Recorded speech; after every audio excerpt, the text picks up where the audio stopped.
Hamstring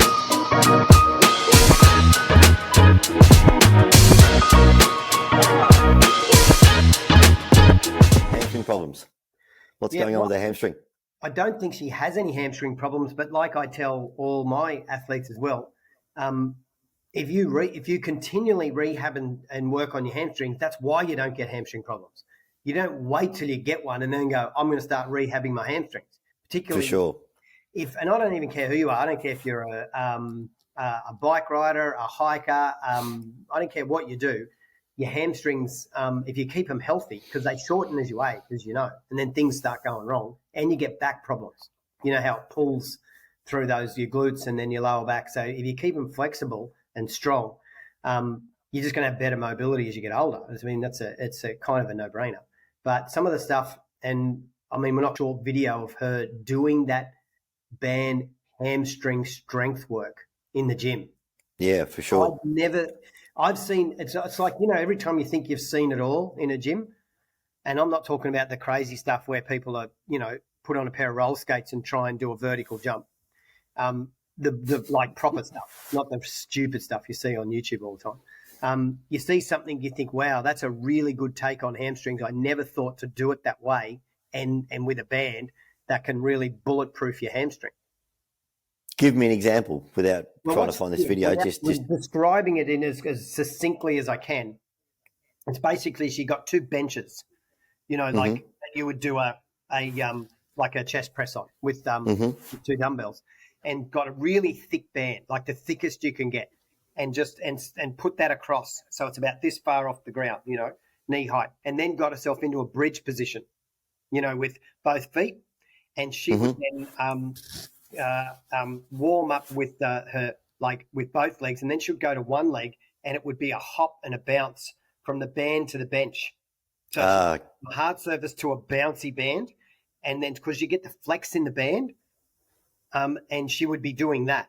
And so the two benches are side by side. The band goes between the benches, correct, around. She's laying between the benches, got a foot up on the band. Correct. And she's bouncing her foot and then pulling it back towards her to take it off the band?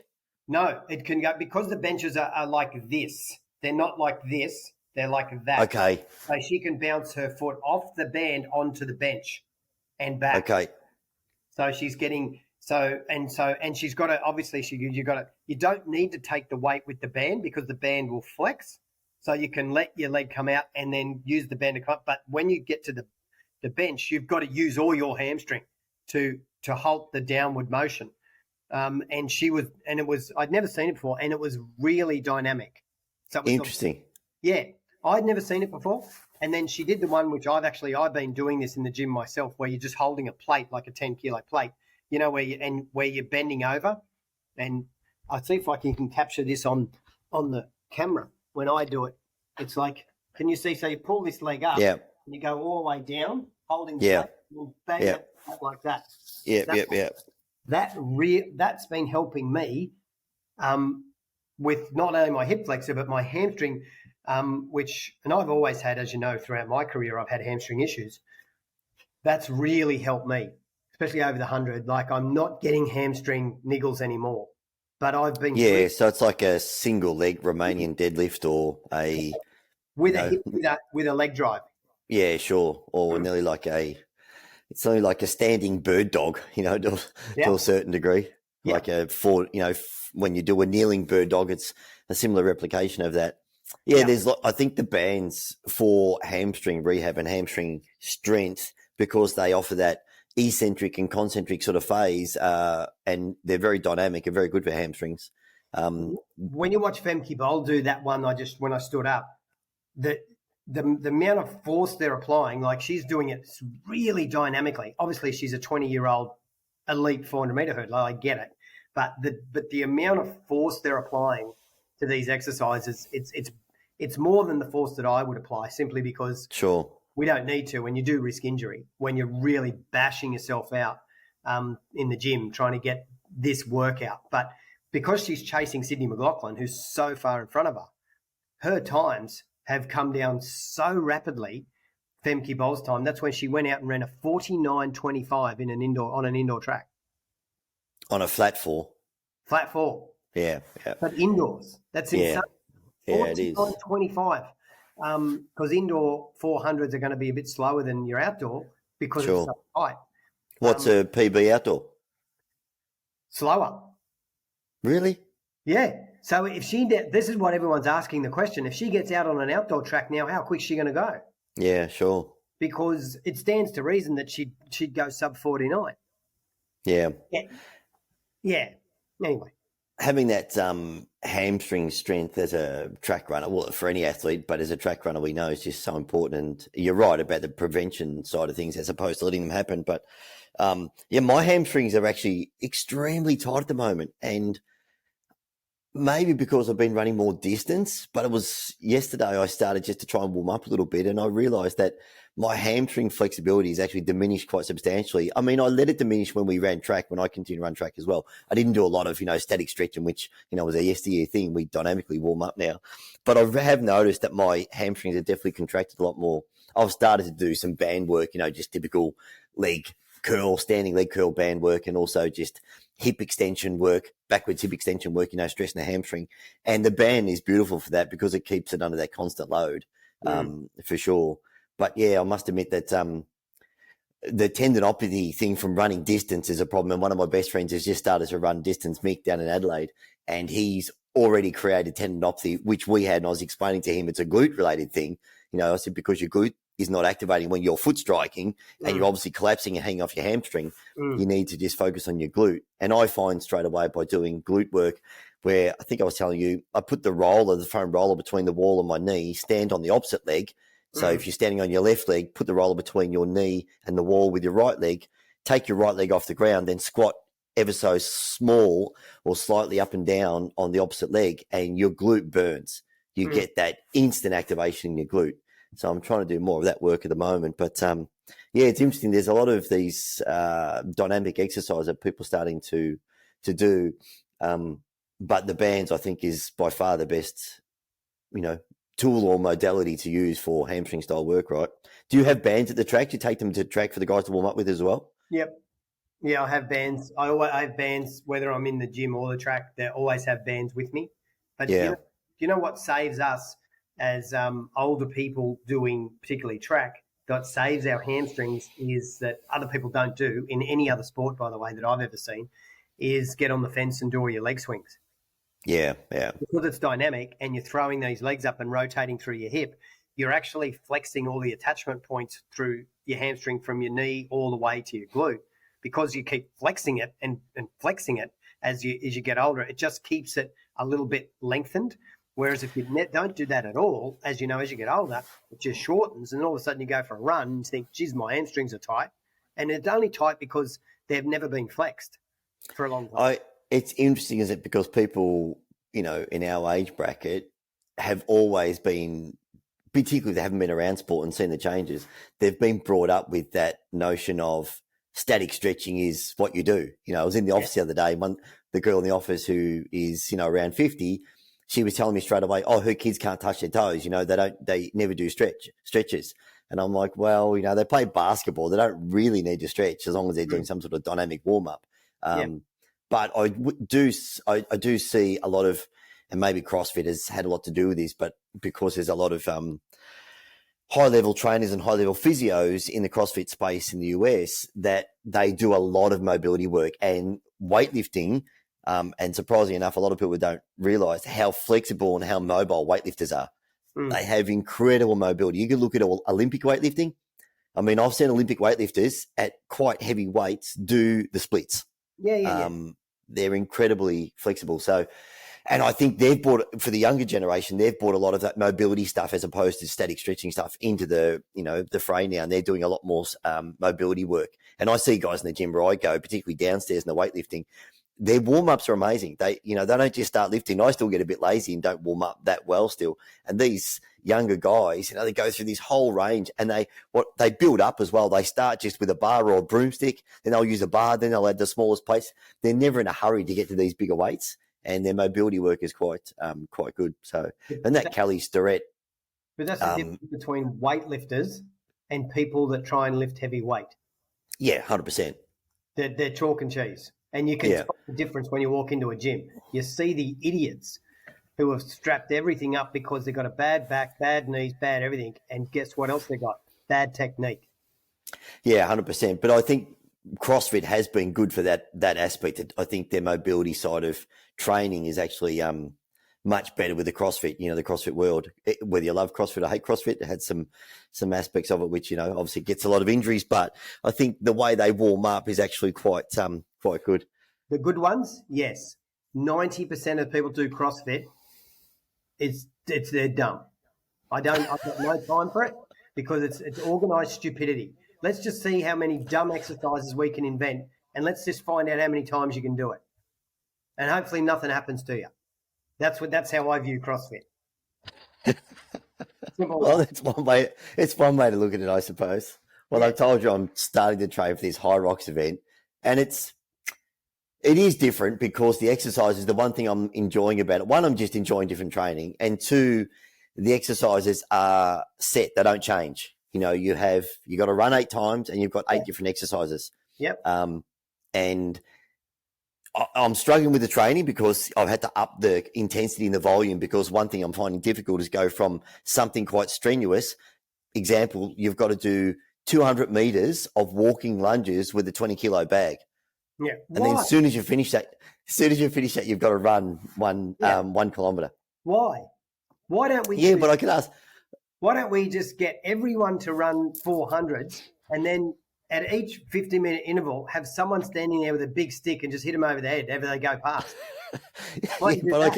We could ask why about anything then, though, right? Why do we put 2 guys on the field to stand in front of each other with a helmet on and run into each other? What's the purpose of anything?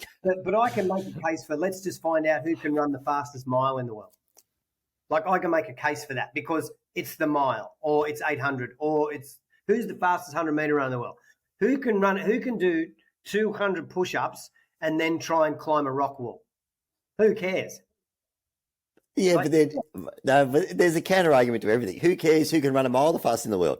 Well, people do care. That's the interesting thing. Well, CrossFit has 320,000 competitors, I think, at the CrossFit Games.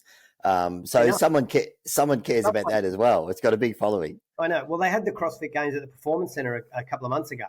They brought them there and put it all out on the track, all the equipment, everything.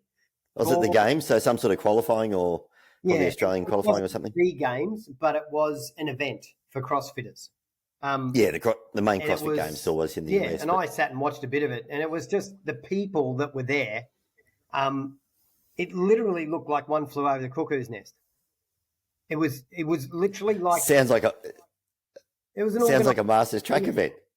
Yeah, well, yes, in some regards, yes, you could certainly say that. But it's just from where I was sitting, I was just shaking my head, just looking at these people and thinking that number one, they've got too much spare time, and number two, they're really just.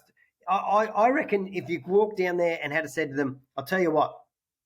Go and buy yourself the biggest pair of tracksuit pants and let's see how many dash hounds you can shove down the front of your pants." They'd go, "Mate, I'm down for that. That's the smartest thing I've heard all day." That's how stupid these people are. Seriously. Well, I think there's a counter argument to everything in life. I mean, people do say that people that run marathons are stupid. Well, if I tell anybody that, so I think it doesn't matter, whatever floats your boat. If it's getting people out there doing something, I'm actually excited about this High Rocks event. I have to say, it's been a nice way to train just for a bit of a difference as opposed to training the gym all the time, just going for a run. I've been able to combine a few things together, but it's challenging, and I can assure you. I like climbing as well. I like climbing and I like rock walls, but I'm not going to do 200 squats and then try and do it. This isn't a rock wall. There's no climbing in this. High Rocks. So High Rocks is quite new. I don't think they've even had an event in Australia. So the 8 exercises are, just so I remember the order. Hang on, let me look at my phone here. It's, so after every exercise, you do a 1 kilometer run, and you have to. And there's 8. So you're going to run 8 Ks. It's a ski erg. Got to run 8 Ks. Ski erg, sled push, sled pull, burpee broad jump, rowing, a farmer's carry, sandbag lunges, and wall ball squats. Oh my God. The thing about that I do like about it is that it's all, none of the exercises are really complex. So it's not like CrossFit where the exercises can be quite complex. And obviously they make people do a lot of, snatches and single arm snatches and clean and jerk and maximum weight overhead. And so I think some of their exercises for majority of people, even a muscle up, and I couldn't do one now with my shoulder. So to be able to go on the rings, pull yourself to here, then get yourself to that muscle up position there's technique to it, but it takes a lot of strength. And now after having surgery, I couldn't do it.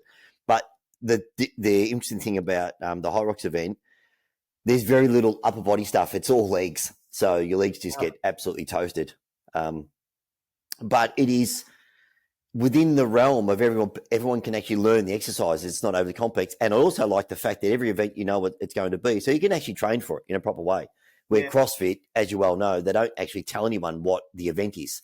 So you turn up on the day and it's like this big secret, and you could have trained, somehow they must know what they're training for to a certain degree. But so the High Rocks events are a little bit different, but they're becoming quite popular, and you can put them in small events, and they're being run by these obstacle course racing companies that I didn't realize how big they are. They've exploded around the world. Massive.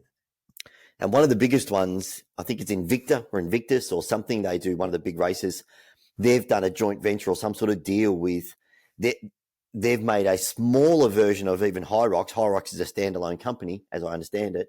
They've made a smaller version of High Rocks, and they've partnered with one of the gym chains in the US, and they're going to be able to run these events inside the gym, which is interesting. And what I'm seeing will happen, Chris, is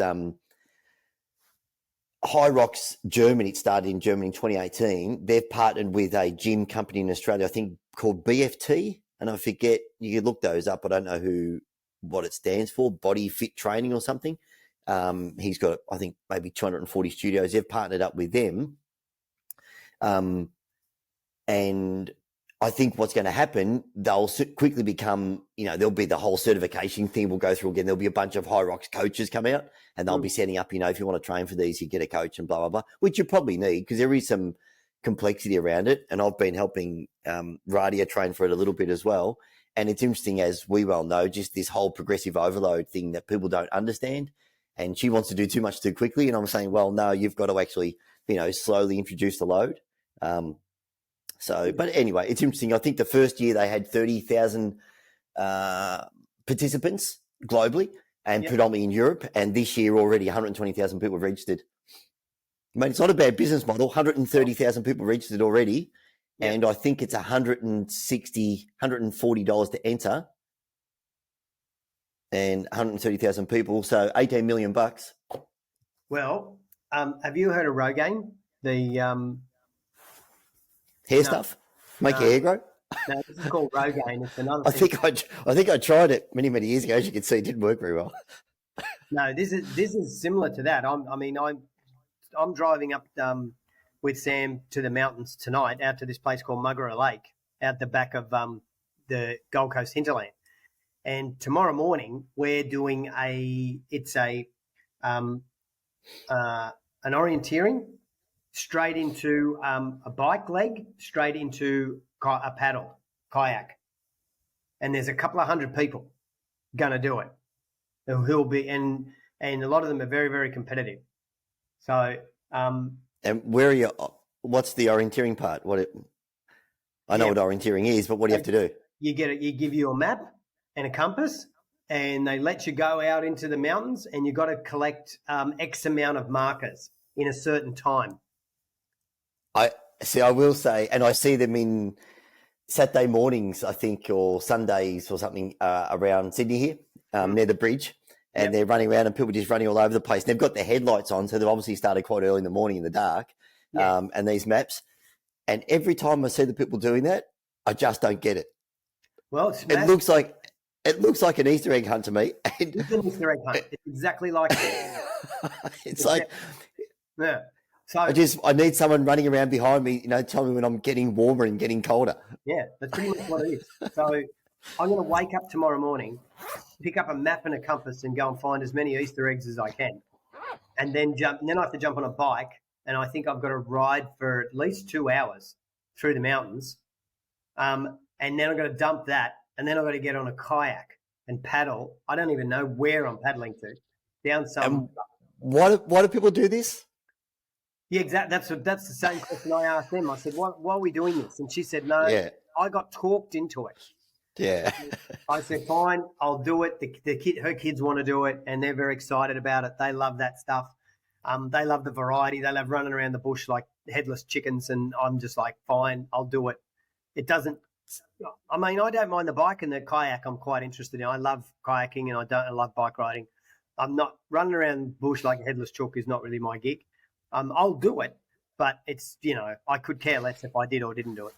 My point is that there's something out there for everyone, right? There's as this guy, Sam Parr, I was listening to the other day, go onto Reddit and there's a subgroup for everything. There is. Totally. Doesn't matter. You come up with the most random thing, frog collecting. There's a subgroup on Reddit. Oh, yeah. There might only be 3 people in there, but there's some people in there. If they stuck a guy out on this first part of this course, like every flag you found, they gave you chocolate ice cream, I'd get more excited. Yeah, exactly. But there's nothing. But it sounds like that's what's that race on TV they have? The Great Race or the? Oh yes, the Amazing Race. The Amazing Race, and they turn up in different places, and they've got to, it's kind of the same thing, right? Just going to find clues and off you go. So yeah, and I've actually done one of these in Vienna. I was on some corporate junket once, and we arrived at this place, and you had to collect these huge multi-puzzle things that you strap to your back. They were massive cubes, and we didn't even know why we were collecting them. We were running all the way over Vienna looking for these things. And, there were clues like chocolate cake and schnitzel and this and God knows what. And when we found them all, and then we realised they actually formed a puzzle.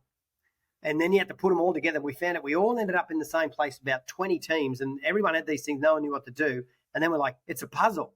And then we all started assembling them, and each puzzle told you to go somewhere and do something else.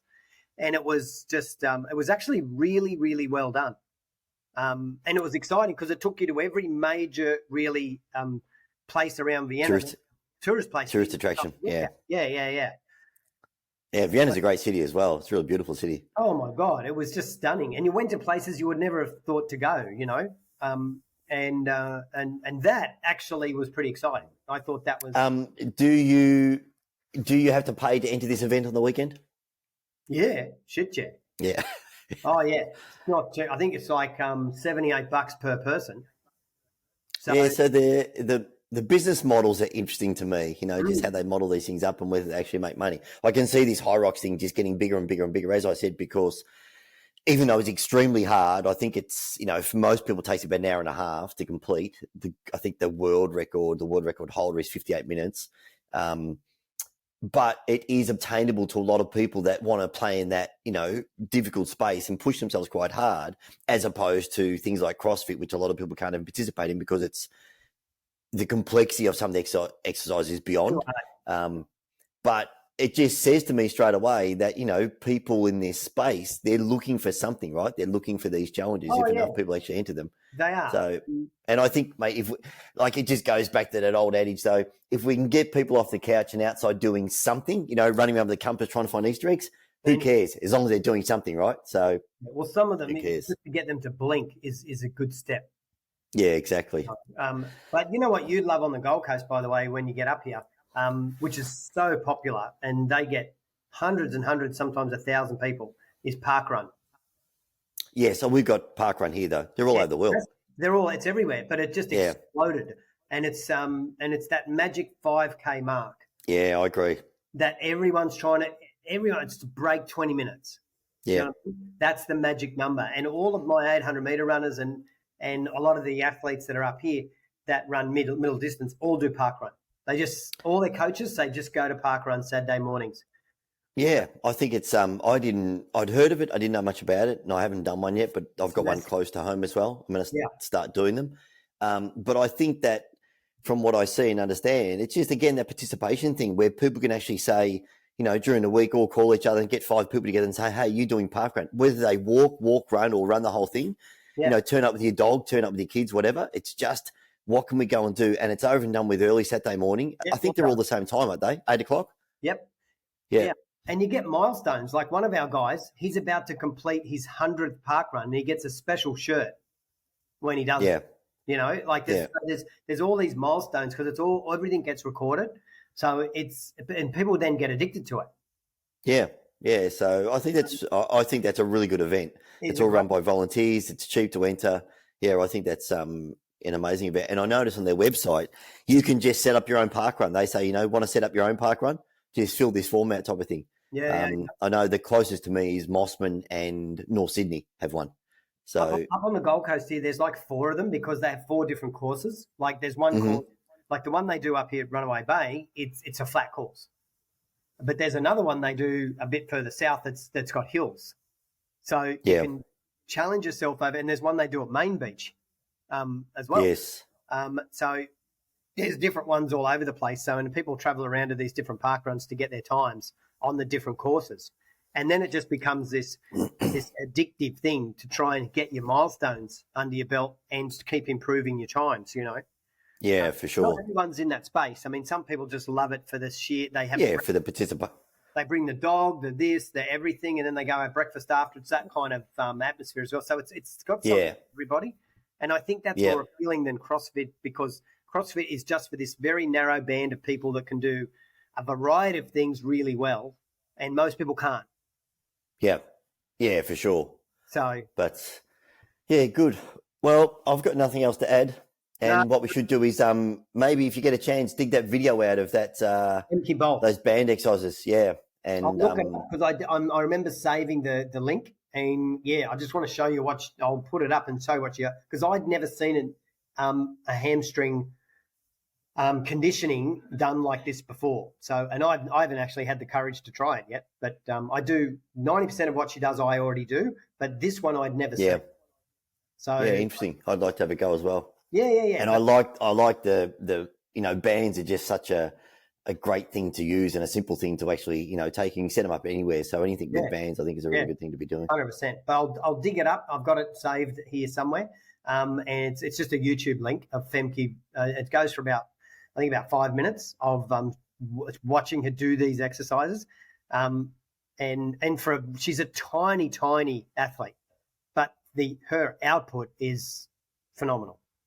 Yeah, awesome. All right, that's a wrap. All right, done.